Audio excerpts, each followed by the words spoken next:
Hello there, Mia Grady here with a look at what's making headlines in Houston, starting with a woman who survived a brutal attack while holding a protest in Conroe over the weekend. And she was so badly beaten, she thought she was about to die.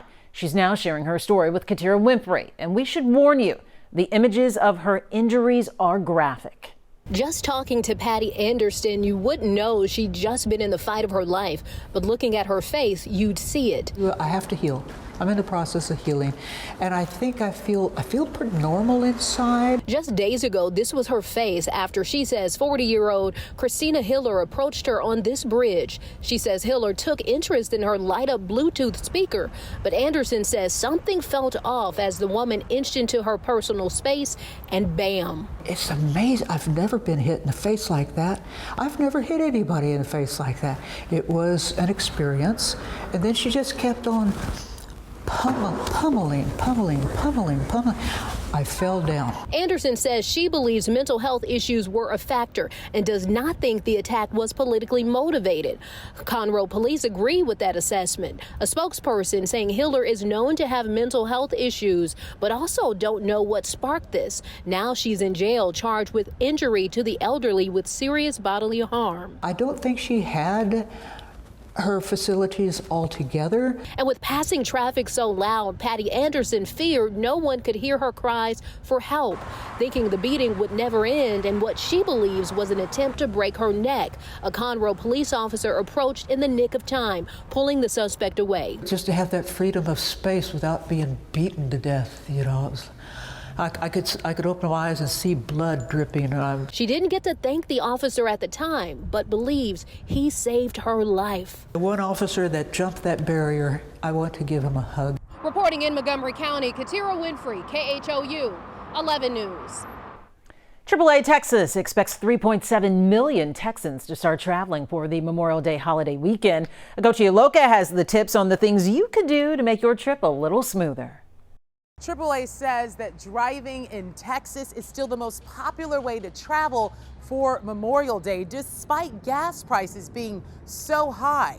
AAA also suggests that you reduce your highway speeds by 5 miles per hour to 10 miles per hour to get the most bang for your buck on a single gallon of gas. When it comes to the roads, Doug Shoup with AAA provided some helpful tips to use during busy traffic times this Memorial holiday travel weekend. Thursday and Friday afternoons, particularly between the hours of 3 p.m. and 6 p.m., will be the heaviest on our roadways. Best bet is leave as early in the day as you possibly can. Wake up, have your coffee, and hit the road. Last Memorial Day weekend, AAA responded to more than 350,000 emergency roadside assistance calls. Doug Shoup with AAA shares this reminder for drivers. Remember, slow down, move over. That is the law in Texas that requires you, if you see an emergency vehicle with its lights flashing at the side of the road. For those of you flying, more than 380,000 Texans are planning to hit the skies. So AAA recommends you reserve airport parking ahead of time and be sure to check our website for the latest TSA security wait times at both Houston airports, which are expecting 1.3 million passengers Memorial Day weekend. Back to the holiday weekend road trip rush. Gas stations by the interstate are usually more expensive in price. AAA advises that you drive a little farther down the highway to find the lower price instead. Ugochi Iloka, KHOU 11 News. Right now, Houston continues to prepare for the World Cup, but some stadium and hospitality workers say they're still not earning a living wage. They rallied outside Shell Energy Stadium Wednesday night, calling for higher pay. Here's Devon Roming with that story. Well, many of the workers who gathered out here on Wednesday night say that even though prices for things like drinks and concessions have gone up, they say that that's not factoring into their wages and the struggle when it comes to the cost of living here in the city of Houston. Thinking about the workers? More than a dozen stadium, airport, and hospitality workers gathered outside Shell Energy Stadium Wednesday evening ahead of a soccer match calling for the city's respect. Workers and labor organizers with Unite Here Local 23 say employees helping run Houston's biggest event deserve higher pay and more respect, especially with the city preparing to host World Cup event.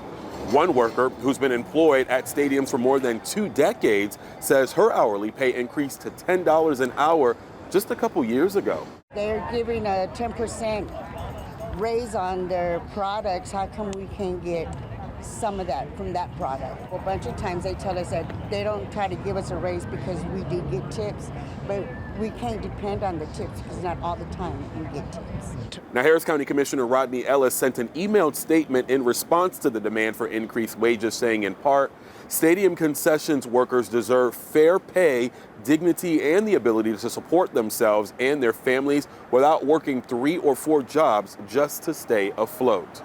Now, with all that being said, union leaders say they are not planning to strike during the World Cup games. They simply are just wanting to bring awareness to the issues leading up to the big games. In Edo, Devon Raming, KHOU 11 News. And with the FIFA World Cup coming in just a matter of weeks now, there are plenty of people getting pumped for the matches, including Houston Dynamo legend Brian Ching. And Ron Trevino paid him a visit and even got a few pro tips on the pitch. So this place is going to be hopping. I say this is one of the best places to be if you don't have a ticket to the game. Brian Ching knows all about the World Cup atmosphere. The Houston Dynamo legend was on the U.S. national team that went to Germany in 2006. Didn't get to play, but I got to experience what it's all about. Getting out, walking around in the city of Hamburg where we were stationed, and just seeing how the world converges on the countries that host the World Cup. He's busy getting his sports bar Pitch 25 ready as he tries to launch another Pitch 25 in Katy during the World Cup. He's got a lot on his plate. This is the hardest part of your head, so you want to hit it right here. But still has time to give me some tips on the game. But can you teach an old dog new tricks? All right, here we go. There you go. There you go. That's good power. I like it. The header was Ching's specialty, but I wanted more. Juggling the ball on their knees. Okay. That looks hard. Here we go. 1. That's okay. That's okay. It's a little bit tougher. Many of the tricks too tricky for me. Good fake. Have you ever faked an injury? I've never faked an injury, but I've fell down easy, put it that way. I'm good at falling down, and I love drama. Let's try that. Just kick it away, Okay. and then you're aggressive. See, that's not enough. You had to roll 3 times. Tricks from the legend, but could he help me score? Go! Redemption. Some call it soccer, some call it football. Brian Ching calls it life. Ron Trevino, KHOU 11 News. That Ron, he is such a good sport and such a ham. And with that, that's a wrap of your Houston headlines. I'm Mia Grady.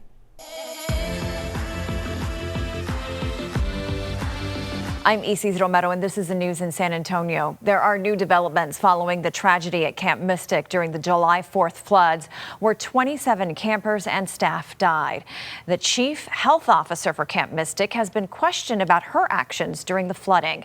Now, the Texas Board of Nursing has temporarily suspended her license.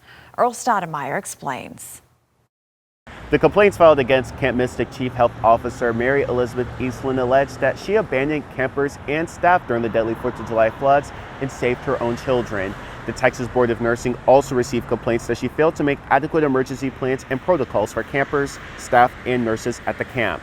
When floodwaters rose around 2 a.m. on the 4th of July of 2025, the board details that Eastland allegedly evacuated herself and her children to higher ground without providing any assistance or direction to campers or staff. She never called her nursing team and never contacted emergency services, even after learning people were missing. She was grilled last month by the attorney representing the family of one of the campers who died. These were first-year campers. You had 34 more years of experience than Seal. She needed your help and you abandoned her, didn't you? Yes. After the flood, she allegedly waited nearly 9 months to report the deaths, despite the state law requiring reporting within 24 hours. In April, Camp Mystic announced they would not reopen this summer after so many families spoke out about how last year's tragedy unfolded. When we get new developments in this, we'll be sure to keep you updated. Earl Stoudemire, KENS 5. San Antonio police responded to a car crash early Monday morning that witnesses say started with the child behind the wheel. Simone Simpson has video of the aftermath. San Antonio police told us their records do not include the age of the driver, but in the video you're about to see, multiple witnesses said it was a child behind the wheel of a car crash. Tensions boil over at the intersection of South Zarzamora and Monterey Street. That little girl couldn't have been more than 10 or 11 years old. It's 2 in the morning Monday when police are sent to this crash. A witness who didn't want to go on camera recounts the situation. It was pure chaos, and honestly, looking at the little girl, I was most distraught for her because they put her in a situation where she's completely helpless. When police showed up, the 28-year-old driver stated he was traveling southbound on South Zarzamora when the other car, witnesses allege was driven by a young girl, was traveling westbound on Monterey Street at an unsafe speed. The male driver stated the girl disregarded the stop sign and collided with his vehicle. Witnesses on scene stated the girl left the scene before police got there. No major injuries were reported from the crash. Reporting for KENS 5, I'm Simone Simpson. A Fredericksburg native is going viral after bringing silver and black energy into the middle of Thunder Country. Alicia Neaves spoke with the grad. The moment lasted maybe 5 seconds. That was probably the single day where my phone has gone off the most. Dane Carter, a Fredericksburg native and recent OU graduate, walked across the commencement stage, unzipped his gown, and revealed a Spurs jersey underneath, Superman style, inside a packed Oklahoma arena. Just in a split second, I thought, oh, we're about to play the Thunder. Everybody has been talking all year about how good the Thunder are. Mason Brown. The crowd reaction hit immediately. I certainly did not expect the stadium or the arena we were in to boo either. That was kind of unexpected. Online, though, the video went viral. Sports Illustrated even sharing the moment. I didn't think it would get to this level at all. Spurs fans absolutely loved it. One comment read, "He gave us good juju." Another said the Spurs should give him tickets for life. That still is crazy to me. I've not really wrapped my head around it. As for the jersey choice? My Victor Wembanyama one was one of the city editions, so it doesn't necessarily look like a Spurs jersey like everybody's used to.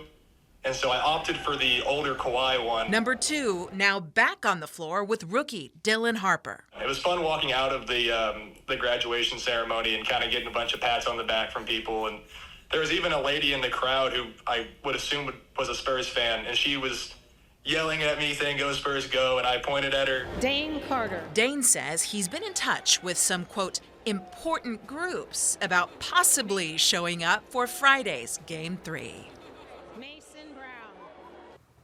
Well, watch parties have taken over entire sides of town during the Spurs playoff push. One Southtown bar invited a group of nuns to their watch party. The Salesian Sisters of St. John Bosco went viral last week as they cheered on the Spurs team from a watch party of their own. This week, the Spurs gifted the sisters new jerseys. We don't know if the players themselves have seen us cheering for them. We know that the Spurs have. They've donated us these new jerseys because all of ours were the old players. So they very graciously gave us some new jerseys this week so we could be with the current players. But we love so many of the players, and so many of them are even Catholic. Dylan Harper went to one of our schools. Luke Cornett, Paxton Catholic. And so hopefully they've seen that we're with them, we're praying for them. And if they haven't seen it, doesn't matter, because God hears our prayers and he's there with us and he's with them. And really, we're just excited to get to support them as always. These sisters tell KENS 5 the owners of the friendly spot reached out to them when they learned that the sisters could not watch every game because they didn't have cable at home. They were able to take in the game with a few new friends. And that's the news in San Antonio.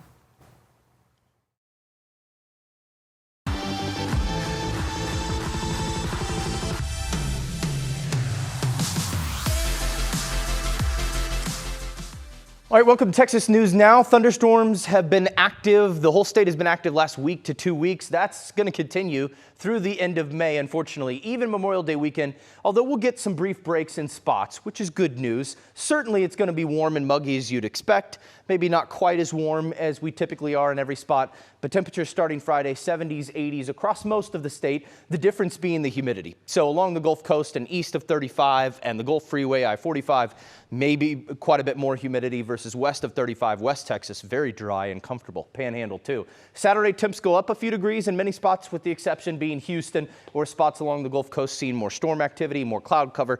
Same with Sunday. Temperatures going up across the board, mid to upper 80s in many spots. Look at that. 87 in Austin versus 87 in Amarillo. Those are two very different temperatures right there. You want to learn Texas quickly? Those two temperatures feel like 15 degrees apart. An 87 in Austin versus an 87 in Amarillo. Try even 81 in Houston. That feels warmer than 87 in Amarillo, I'll tell you. So scattered storms favoring East Texas on Friday. If you're traveling, still the 35 corridor in play. Few rain and storms then on Saturday, and then on Sunday, mainly trending down towards the Gulf Coast, but East Texas still in play. Let's talk first about the upper level pattern in the jet stream. So we kind of have a little different difluent flow here. Two areas of flow. The main jet stream activity is missing us to the north. We're getting little short waves and impulses in the jet stream out of the Pacific. Now this is an early preview of that non-meridional north-south, more of an early preview of El Nino. We're starting to see those moisture streams right over mid-latitudes just north. That's why the Gulf and the Atlantic typically are quieter this time of year. Don't want to make any promises, but when we have El Nino stretches, that's when they're quieter. So you see more of that wind shear heading directly in the direction of the Gulf and the central Atlantic, right out of these latitudes, these mid-latitudes. So for us, the main jet stream activity will be up to the north. There you go through Tuesday, Wednesday. We'll get little shortwave impulses west to east across Texas. This continues next week, bringing in plenty of moisture too. So for those of you who like this rainy pattern over May, you're welcome. Your grass is going to love it. Certainly once we get to June, July, and those really long months of nothing, this is a benefit. And then even more as we go towards next weekend. Look at this next system coming in here, a little short wave. Notice the main jet stream dip is going to be up to the north, but that'll push through as well. Let's see what it looks like on future radar. I always like to put out reflectivity, or what you normally see. This is the European model, just one idea, but it usually does a pretty good job. We're starting it late tonight, storms pushing off to the east. Let's go through Friday. And as we go through Friday here, activity picking up along the 35 corridor. Maybe some severe weather up in western Oklahoma, maybe clipping parts of northwest Texas, the Panhandle, Sylvester, Seymour, back towards Lubbock, Abilene, Sweetwater, Amarillo. Can't rule you out. Then we look down towards the coast. I think this overdoes it along the 35 corridor for Friday if you're traveling. Certainly some scattered hit and miss storms in here. Not going to see a whole line across I-35. And then storms in East Texas up towards Shreveport, Louisiana. Then we move towards Saturday. Again, I think we'll see a little residual activity pushing back into East Texas, certainly along the Gulf Coast. And then some of the models try to bring in a little scattered activity off to the west of the 35 corridor. We're talking perhaps Weatherford, let's say Denton, down towards the hill country. Can't rule it out. That looks like it's overkill to me. And then Sunday, right before Memorial Day, looks like a little impulse here in East Texas and the Gulf. And then on Memorial Day, we're starting Memorial Day morning here, scattered activity along the Gulf Coast. That would be weaker in nature early in the day. Then we go through the evening. Things generally clear out well enough. I think you'll get breaks of sun if you're celebrating along the Gulf Coast. Matagorda, Port A, Houston, up towards Lake Charles, Louisiana. And the rest of the state looks good late Memorial Day evening. Then Tuesday, we'll get a little more residual activity, and then it's just every day. Here comes another impulse, right? So maybe some organized storms there Tuesday night into Wednesday, maybe a strong to severe storm in there. It's still very early to tell. This is next week. But Wednesday, maybe that activity pushing east towards the Gulf Coast. Thursday, residual activity. Are you tired yet? Yikes, right? Just plenty of days of this. There could be a strong storm or severe storm day in there. Lower end risks. We're talking level 1 to level 2 risks. That's kind of what we're seeing with the jet stream pattern shifting the way that it is. And then finally, maybe a break across the state as a whole next weekend. Well, except for there, Saturday night into Sunday, maybe a frontal boundary. So we're going to stick with this pattern for the time being. No major severe storm setups, no major heavy rain setups, but plenty of hit and miss storms every day. Good news is, keeps our temps down a little bit, kind of moderates them. but the humidity is still going to be there along the coast. Level 1 risk tonight, that's in West Texas. Tomorrow, they've increased a little bullseye here. As I said, Amarillo, Lubbock, the Panhandle, Sylvester, Wichita Falls, just west of DFW. Level 1 risk coming into western parts of DFW up towards the 35 corridor. We're talking Denton County, Clipping, Palo Pinto County, down towards the hill country. If you get a couple cells, they might have vertical updrafts, maybe some hail. That's it.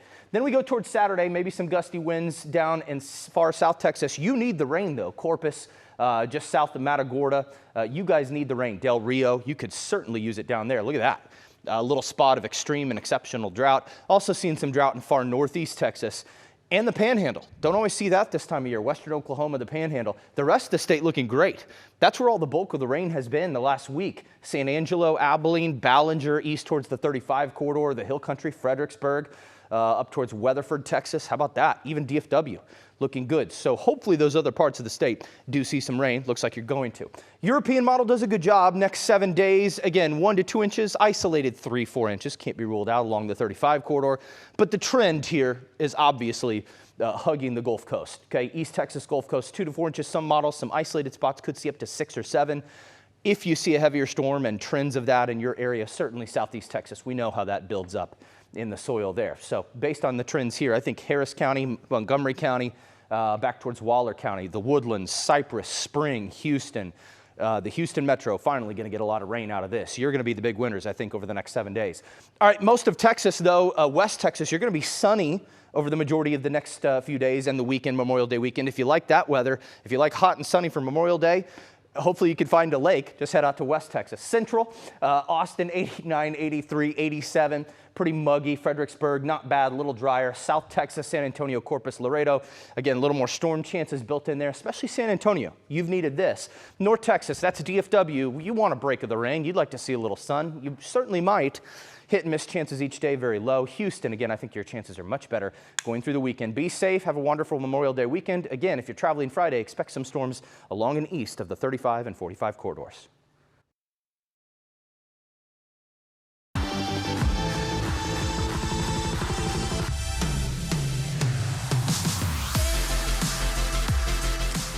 I'm Cynthia Izaguirre in Dallas with a look at your North Texas headlines. We begin with a developing story in Dallas where a 14-year-old boy is in the hospital. Police say he and his friend were riding their bikes when a man opened fire on them. Now he's facing charges and a child is fighting to survive. Rebecca Lopez just spoke with that teenage boy's family who are praying for a full recovery. It was still daylight when 14-year-old Gerardo Menchaca came running through this southeast Dallas neighborhood screaming for help after police say a man opened fire on him and his friend.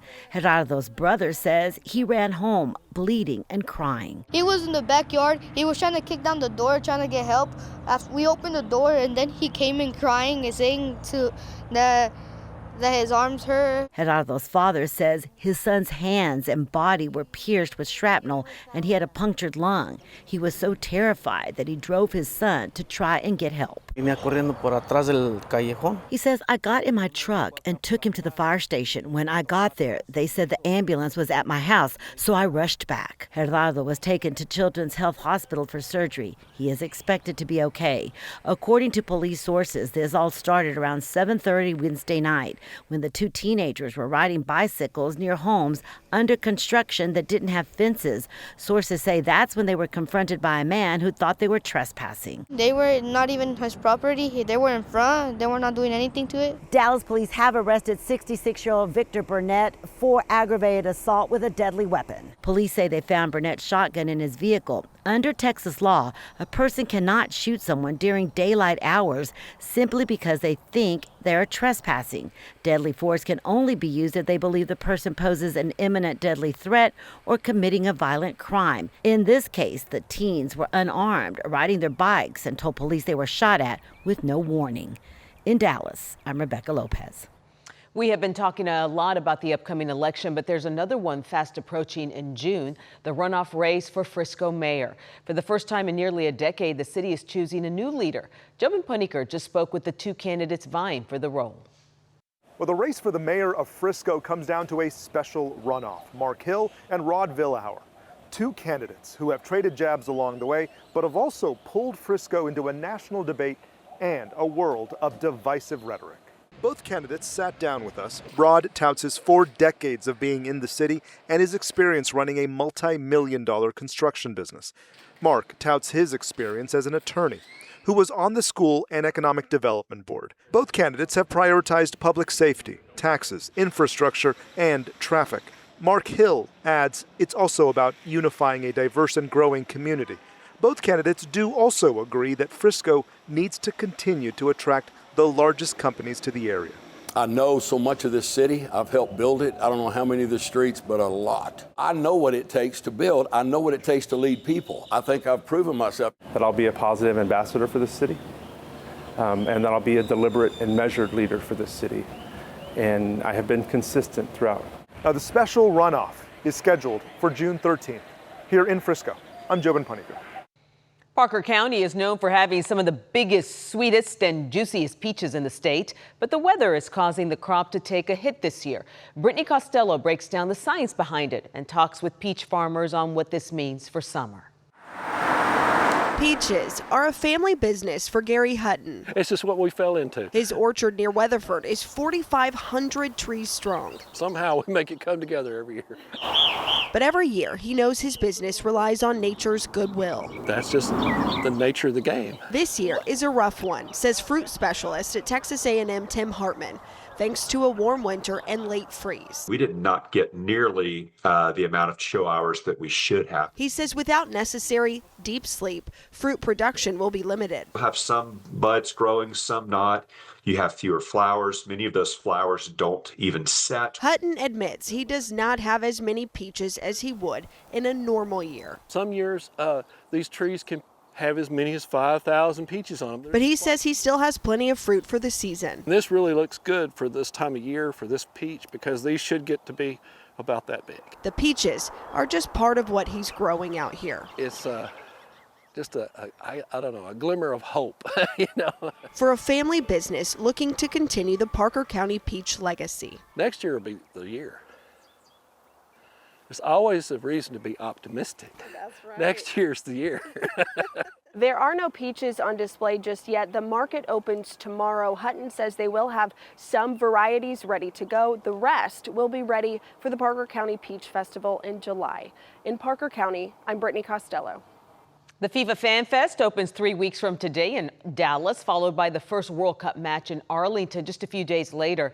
Restaurants are hoping for a business boom, but as Scoop Jefferson reports, health inspectors are making sure they're ready for the global spotlight. It's inspection day at Gilberto's Taco Shop in Arlington. Temperature is at 37.2. So it's good. Owned and operated by Jose Ruiz. Since I was 15, I got introduced into the business. Passing inspection is everything to Jose. Making sure that the kitchen is clean, make sure everything is done right, and temperatures, make sure the sinks are good, make sure the trash is, taken out. All 3 of Jose's authentic Mexican food restaurants. Tacos, burritos, gorditas, any type of Mexican food we make, are on a long list of businesses Arlington wants ready for the thousands of visitors this summer. We really are on the world stage here in Arlington for the World Cup. Health Services Manager Amy Rockhill oversees the inspection team. Her inspectors have always used FDA standards to grade the restaurants, and with the first game soon to draw thousands. One of those risk-based assessments that the FDA uses is the number of patrons. So if you're serving 100 patrons, that may be a lower risk than if you're serving 1,000 patrons. The thing about the inspections here is we don't know when they're gonna show up. They just show up. And I hope we did good. I think we did. Jose proudly displays the A grade they received last inspection. The city requires the display for customers. Either way, Jose is prepping for World Cup fans and the reviews he hopes to get from them. I just want them to go back home and be like, that restaurant was really good. In Arlington, I'm Scoop Jefferson.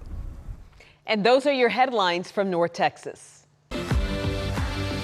I'm Mike Gillespie in Corpus Christi, and here's a look at some of what's making news in South Texas. Corpus Christi Mayor Paulette Guajardo spent time in Washington, D.C. Now, she's making the city's case for federal support as our water crisis continues to draw national attention. She says the trip builds on President Trump's recent visit to the coastal bend, where he pledged to help advance the Inner Harbor Desalination Project. While in the nation's capital, Guajardo met with officials from the White House Office of Management and Budget to discuss potential funding identified by the administration. She also sat down with members of the Texas congressional delegation, including Senators John Cornyn and Ted Cruz, as well as Congressman Michael Cloud, to continue pushing for federal backing of the project. It's an alignment of everyone to be on the same page, to make sure that they understand, where we are today and what the deficit in funding is. And that's very important because we all have a stake in this. Our ratepayers, our state team, and then of course now our federal team. And so we're here today to advocate and to make certain that, we are turning every rock to make certain that we can find federal funding.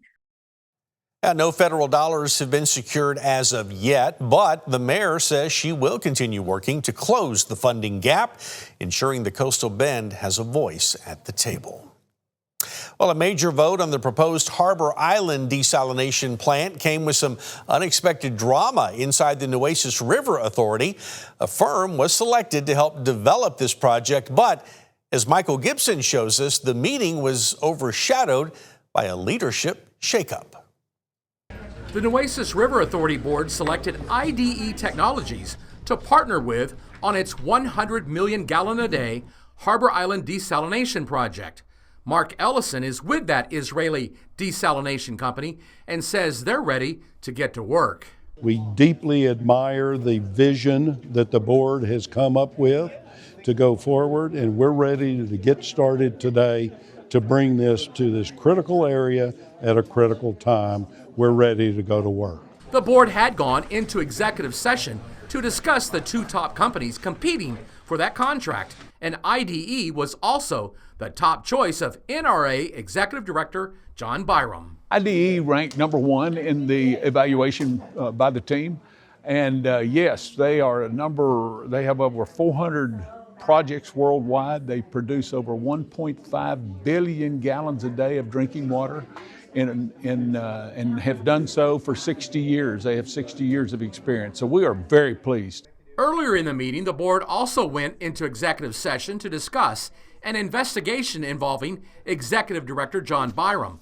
The NRA's Chief Operating Officer, Travis Prusky, had accused Byram of not being truthful about how many cities and communities had signed on to the desalination program. After reviewing the matter, the board chairman said investigators found no intentional wrongdoing. This investigation did not reveal facts or evidence to show intentional wrongdoing by Mr. Byram or anyone else associated with the NRA. But moments later, the meeting took another dramatic turn. Chief Operating Officer Travis Prusky was expected to answer questions about another project, but instead, he announced he was leaving the organization. I can't participate in this culture any longer. While you have people with good principles are sacrificed to sit by, be quiet, and I just can no longer be part of this organization anymore. I wish some of you guys the best. I know. That's Michael Gibson reporting. Hey, a stormy week across Texas is now raising concerns along the coast as thousands prepare to hit the beach for Memorial Day weekend. Lydia Herrera has a closer look at what visitors can expect on Padre Island. You can already see flooding on the beaches, and with storms expected to roll into the area this Memorial Day weekend, officials warn that the flooding could stick around for several days. There's really not much we can do. I mean, this is going to happen all the way through the weekend. Scott Cross says flooding from high tides or storms impacts the beaches. It's even worse at Padre. because there's so much erosion over there from Hannah early on, and the beach is so much more narrow. It's all the way up to the dunes over there. Our chief meteorologist, Carly Smith, says to check the weather before heading out to the beach. We're going to notice more so at the beach is strong wind gusts when these thunderstorms roll in, and heavy rainfall as well. So that could still leave pockets of ponding on the beach. But the wind, I think, is something more so worth looking out for when it comes to thunderstorms, because that can blow all your beach gear around if it pops up unexpectedly. Dr. Loretta Battaglia with Texas A&M University at Corpus Christi says drivers should be careful on the beach this weekend. Those high tide events and storms certainly they can move sediment back onto the beach and sediment can be deposited, but they can also erode that sand. And you have to be really mindful of very, very wet sand, because I've seen people get stuck even in trucks out on the beach. Officials say beachgoers should stay alert, avoid flooded areas, and keep an eye on the weather before heading to the coast. In Port Aransas, Lydia Herrera, 3 News.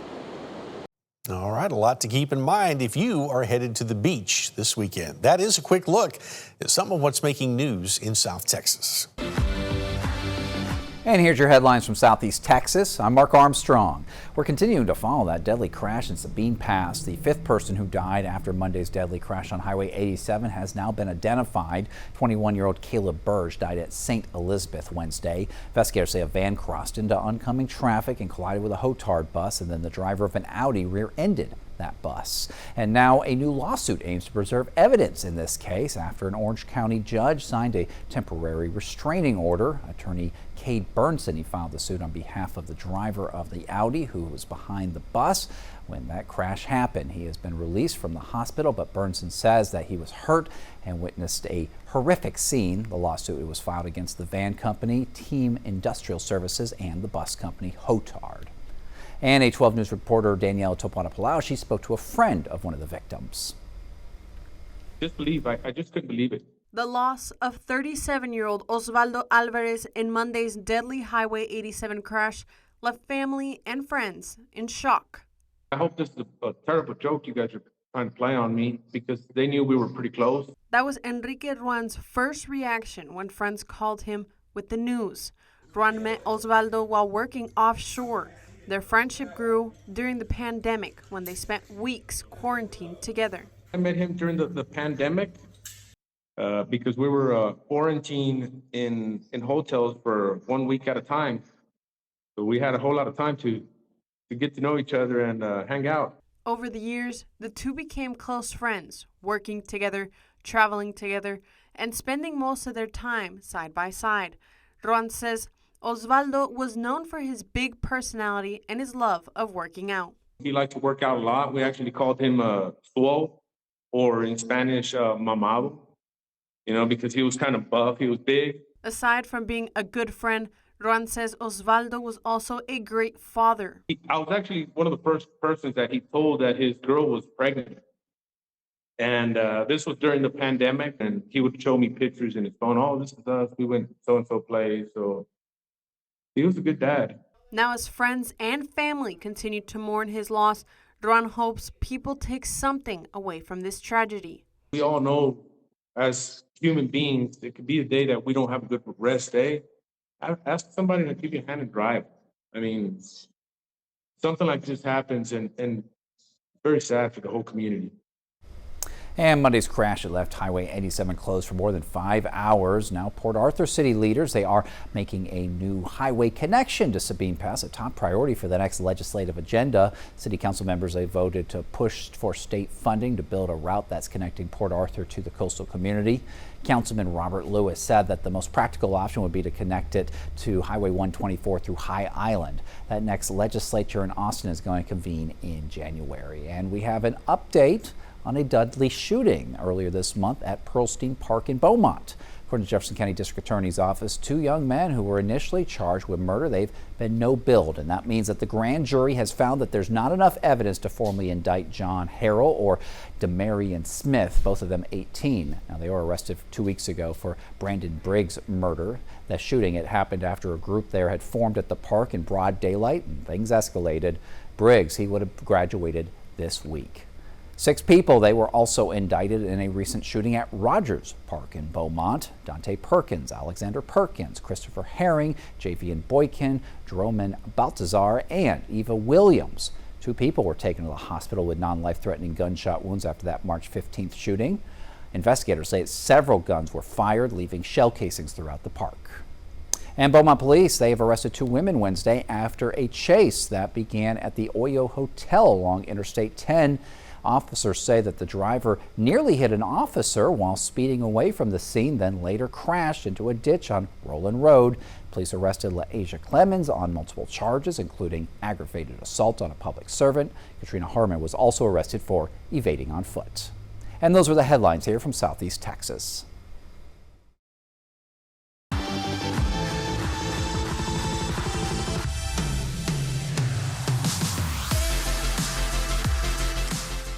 I'm Mark Mullins in Austin. The primary runoff election is right around the corner. Texans are deciding who will be the Republican nominee in the U.S. Senate race. The incumbent Senator John Cornyn is being challenged by Texas Attorney General Ken Paxton.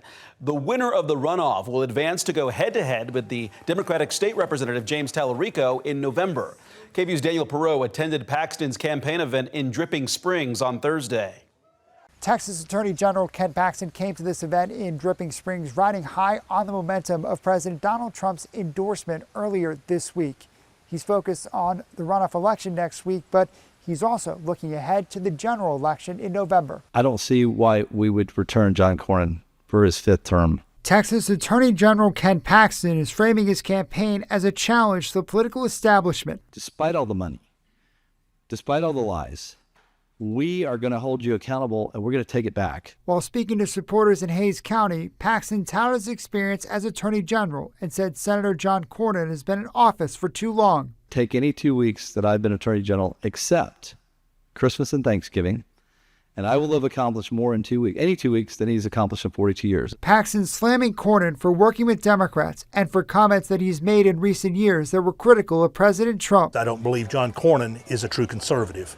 I believe that Ken Paxton is. Daniel Vega says that he's looking for a fresh face to represent Texas in the U.S. Senate. For us as Texans, and especially as constituents, we need somebody that's able to deliver on their promises, and we need somebody that's willing to shake things up in D.C. Some Republicans worry the scandals following Paxton, like indictments, impeachments, affairs, and divorce, could make him a liability in November. Everything we built here is at risk if Ken Paxton's the nominee and loses to James Tallarico. His supporters don't buy it. Every candidate has problems in the past. I'm worried about what are you doing and what are you doing for it. We forgive. In a runoff that's reflected broader divisions within the Republican Party, Paxton's been outspent 10-1, but he's hoping runoff voters, who tend to be more conservative, will break his way. Don't just vote. Get your family out to vote. Get your friends out to vote. We can win this with people. Daniel Perot, KVU News, Dripping Springs.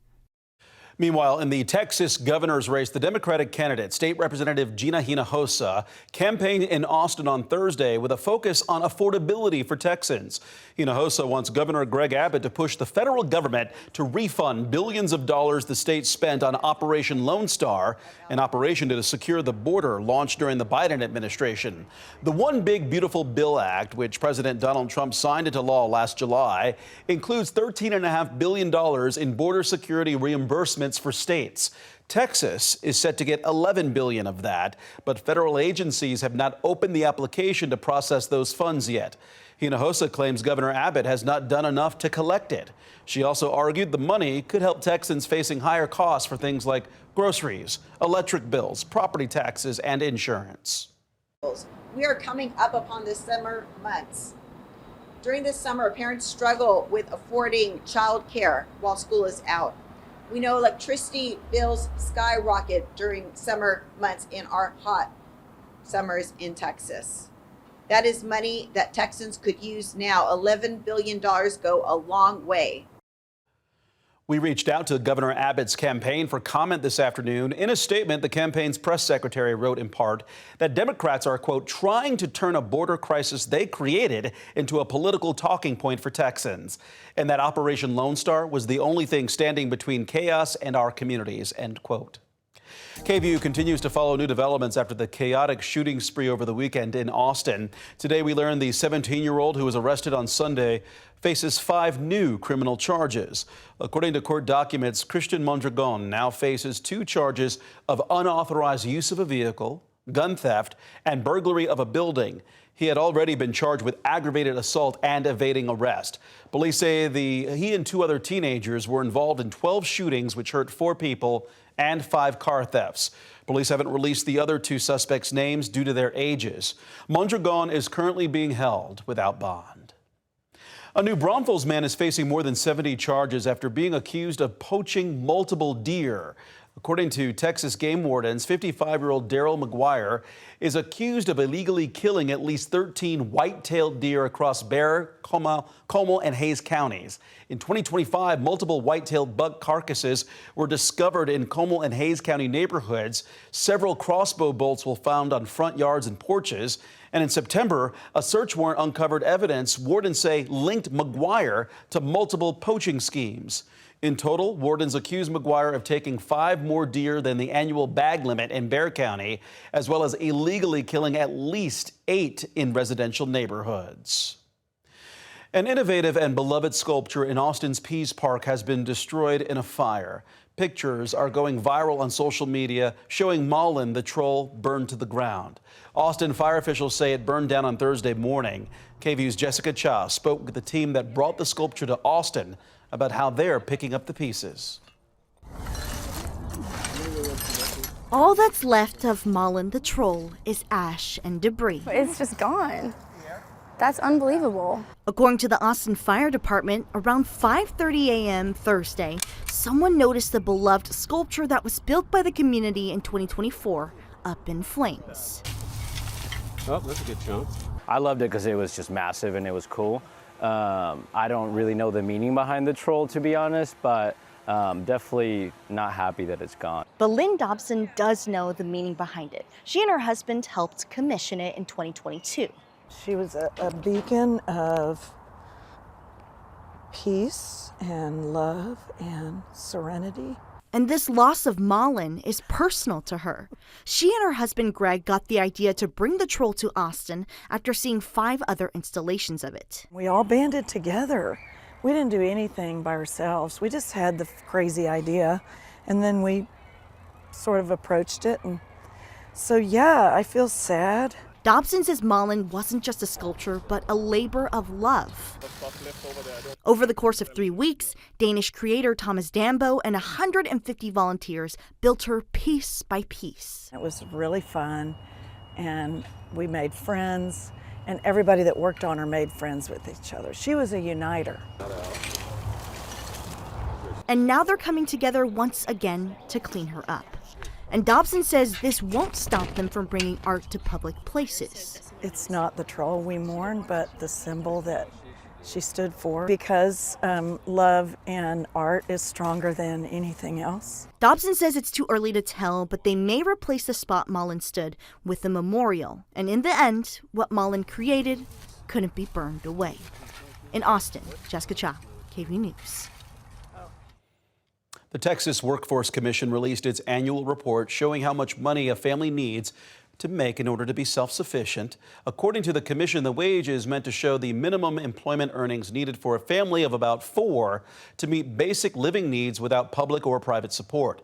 Statewide, a family would need to make at least $74,000 per year to be self-sufficient.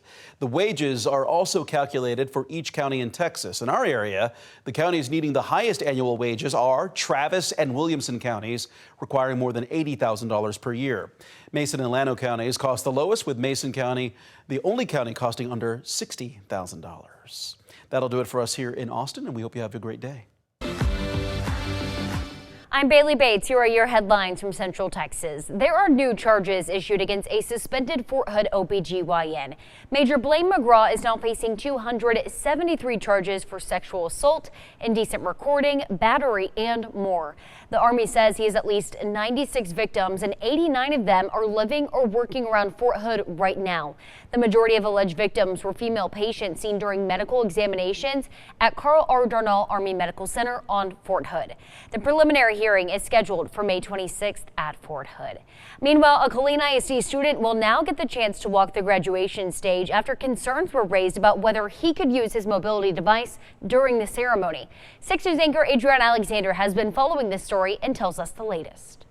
After weeks of uncertainty, I was really worried. And loads of support from Central Texans. Like, I've never had anything shared that much on my Facebook. 18-year-old Sean Roberts will get the chance to walk across the stage for graduation. This is it. It's like the final moments. It's a little surreal. His mother, Ruth, says Killeen ISD informed her earlier this month that Sean may not be able to walk across the stage using his mobility device. Like most parents, she was upset. Here we are, all these years, and we're here to this final moment, and it was like my joy was just like taken from me. So she took her concerns to social media. It had over like 1,000 shares. Where the support from the community poured in fast. I got messages from parents of kiddos, across the United States, just saying that they support me and they support Sean. Killeen ISD officials saw the post too. They scheduled a meeting with Ruth Wednesday to come up with a plan for Sean to walk across the stage. And the meeting was a success. I do think KISD, they definitely, are accommodating Sean. We have a plan. He's gonna walk across the stage. He's going to also be able to participate in some of the procession, and they're just definitely making some accommodations. His dad and I bought him his shoes for graduation to walk in. The family's focus now is to prepare for the day. Now it's just getting everything ready for his graduation party, and I have family coming in town. And she thanked those who stood behind Sean through the process. I appreciate them being a part of Sean's journey because they are all now a part of his story. That is great news. And more good news, Midway ISD students are watching years of hard work finally take shape and soon take flight. The Tango Flight program gives high school students the chance to do something most people never imagined doing at any age, building a real airplane. I think it's amazing that something out there will fly for years and years and years that I built with a bunch of my friends. I heard about this program and I was like, that is awesome. We're building a plane. I should get involved in that. For students like Cannon Hendrickson and Andrea Roman, the last 2 years have been reading blueprints, installing avionics, and troubleshooting problems, all to build an airplane from the ground up. And like any real-world project, it came with challenges. We didn't get the parts in time, and so we had to slow down our progress. Obviously, there are going to be struggles working with 12 other people plus teachers. Obviously, happiest moment, it's done, and we're finally getting to show it to you guys. Teacher Brady Gibson says that's exactly the point of the program, giving students real experience that goes far beyond a textbook. The overall goal is to build a plane, but really beyond that is to teach skills to kids and just get them reading blueprints and used to the process of what it takes to build an aircraft. Roman says she entered high school focused on architecture, but Tango Flight helped push her in a different direction. No, this actually pushed me towards mechanical engineering is what I'm applying for soon. So it really stirred me off my track, but I really like it. And for Hendrickson, who already had dreams of becoming a pilot, seeing the aircraft finished is something he says he'll never forget. I've always wanted to work aviation, but to be a pilot, I never knew that I was going to build an airplane in high school especially. But this has definitely been a dream come true that I never dreamed of. One day I hope to see it at another airport when I'm a pilot, to see it flying around and be like, oh look, that's the plane I built. That'd be really amazing. Well, how cool is that? Those are your headlines from Central Texas. Hi, I'm Brennan Gurley, and here's what's making headlines across East Texas. For more than a decade, CBS 19 has followed the journey of Will Butts, an East Texas student athlete born with Hanhart syndrome who had continued to defy expectations. CBS 19's Renee Estrada shows us how Will is preparing for his next chapter after crossing the graduation stage. Since 2014, we have watched Will Butts grow from a young boy full of energy into a well-rounded student athlete and leader. He's had a lot of leadership roles along the way and been willing to try a lot of different things with fine arts and sports and various clubs. Although Will was born with Hanhart syndrome, a physical disability that affects all 4 of his limbs, he has never let that slow him down. And throughout his high school years, Will was able to balance track, drumline, leadership roles, and even earn the honor of speaking at graduation. I was most excited about just kind of getting my diploma and, walking across. But for this young athlete, high school was more than just about earning a diploma. It was about community, friendship, and having the opportunity to do the things he loves the most. And I love track because my teammates were awesome and my coaches were awesome, and I love getting to compete and run. That passion and dedication have always been a part of who he is. No, Will doesn't know the word can't. So, nope. And now, as Will turns the page on high school and is preparing for college life at Baylor University, he says he's most looking forward to the people he'll meet along the way. I'm really excited to meet new people and make new friendships and new relationships. I'm excited for that. And I'm excited for some classes with professors, and it'll be a lot of fun. From the young boy we met more than 10 years ago to a young man chasing big dreams, Will's story will continue to inspire East Texas. In Tyler, Renee Estrada, CBS 19. Graduation day has arrived for Henderson ISD seniors. For more than 200 of them, it marks the end of years of hard work. But while many students are preparing for what's next, one Henderson High School senior is about to take a path no one from the district has taken before. CBS 19's Jesus Martinez reports. They say practice makes perfect. Just one row at a time. But no matter how many times, Y'all are gonna go that way. these seniors practice for their graduation. The senior choir members will sing the national anthem. The excitement of finally reaching this moment isn't wearing off, even under a cloudy sky. So you will start making your way. When we say please be seated. Over 200 seniors will walk the stage, I feel kind of excited, each one preparing to take the next step toward their future. but also like, oh my gosh. For some, that future is close to home. For others, it is hundreds of miles away. I knew I wanted to go far. And among them, one name stands out. Oh, what if I don't get in? What if I did all this work for nothing? I had my doubts. Yareli Tovar Murillo will be the first student from Henderson High School to go to Notre Dame, and she spent the past 4 years building a resume as long as it is diverse. I'm a class representative. I'm in student council in a rat club. I'm also in the law program because I want to be a real estate attorney. And there's more, but I can't really think of all the things. After applying to several colleges across the country, Notre Dame stood out. And then I opened it, and my mom was actually driving, and I screamed like, "Oh my gosh, I got into Notre Dame!" She's like, "What?"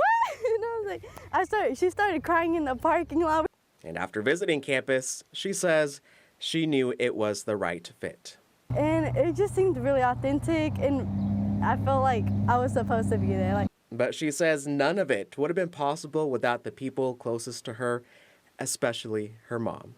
Still, for Yareli, the distance is worth it, becoming a first-generation college student at one of the nation's most prestigious universities. Put yourself out there. The more you put yourself out there, I feel like the more colleges look at that. They want to see your authentic self. At the end of the day, everybody's smart, but is everybody able to put themselves out there? And at graduation, Yareli will be walking history as she walks the stage. The weather is looking less promising right now than it was this morning. No matter the weather. In Henderson, I'm Jesus Martinez. And that's a wrap of your East Texas headlines. I'm Brennan Gurley.